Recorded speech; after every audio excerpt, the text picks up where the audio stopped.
I've definitely noticed how people from different cultures or backgrounds act differently in groups because, for instance, um, in my undergraduate degree, I was working with a student from China, and we actually became really close friends. And when we worked together, I kind of found out that, um, or what she described from her culture is that if you're giving too many answers or participating too much, that means that you're being controlling, and that's not acceptable, especially for women.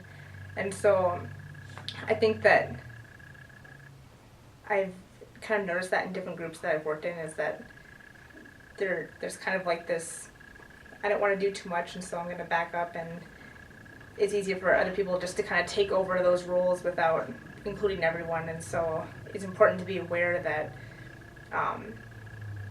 there are those differences in terms of how much somebody should be participating or not. So, and to make sure to be inclusive of others.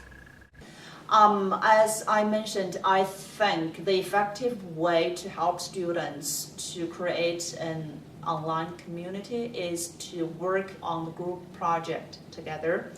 And when they start to work together, students can tell one another their preferences, their difficulties. It might be coming from my culture where it's like usually competitive and you need to show that you are, you can do this and that you are deserving your grade and whatever. So it's like, I almost didn't,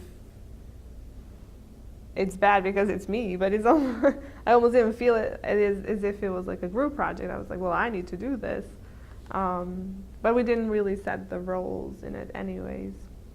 So when I work with American classmates, they have very different working style, and sometimes it causes me a little bit frustrated because the culture difference. I think that the best way for international students to adapt with a new culture or new environment is that talk to the advisor, talk to your professor, so they can give you a lot of good advice. How can you adapt, or how can you adjust your working style to fit into the new learning environment?